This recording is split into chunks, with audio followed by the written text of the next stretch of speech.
Let's face it, comparing Sonic the Hedgehog 3 to The Flash is like comparing chili cheese fries to a gourmet soufflé. Sure, both are delicious in their own way, but one knows exactly what it is, while the other is trying to impress a Michelin star judge.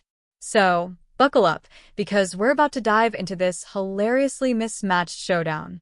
Here comes Sonic, speeding onto the screen in 2024 like he's late for his chili dog dinner. Directed by Jeff Fowler, this third installment hits all the right notes for fans. It brings in Shadow the Hedgehog, a character so edgy, he probably writes his diary with eyeliner. And guess who voices him? None other than Keanu Reeves, who effortlessly adds a brooding "what is life" vibe to Shadow's existential angst. And then there's Jim Carrey, back as Dr. Robotnik, chewing the scenery like it's his last meal. Carrey's chaotic energy, paired with Sonic's quippy banter, gives the movie the comedic punch audiences love. It's a neon-colored roller coaster with heartwarming moments sprinkled in as Sonic, Tails, and Knuckles navigate not just battles, but the meaning of found family. The visuals?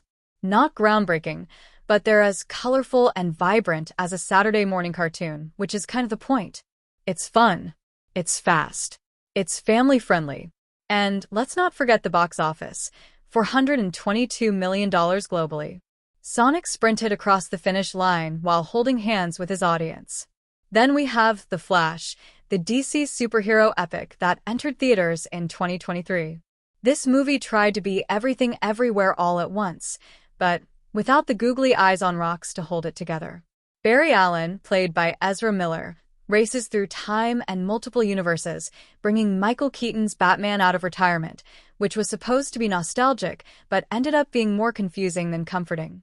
The movie's ambitions were sky-high, like, let's redefine superhero movies. High. But its execution stumbled like someone tripping over their own cape.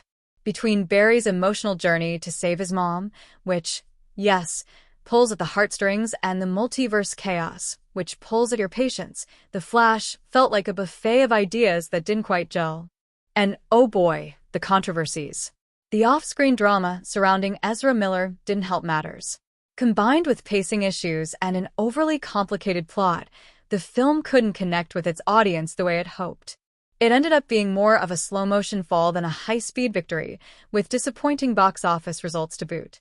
Here's the thing. Sonic 3 knows exactly what it is, a fun, fast-paced, family-friendly movie with a dash of nostalgia. It doesn't try to reinvent the wheel. It just makes the ride enjoyable.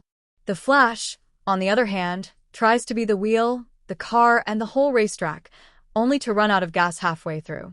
Sonic 3. Lighthearted, humorous, and unapologetically fun. The Flash.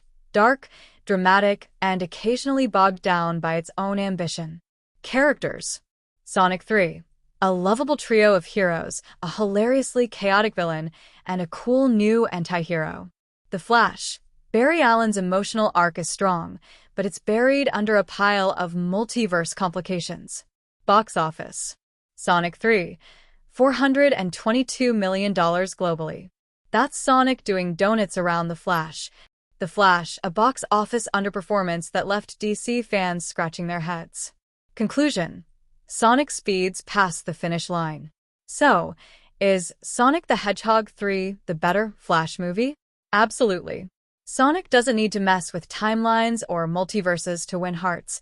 He just runs fast, cracks jokes, and reminds us that sometimes life's better when you keep it simple.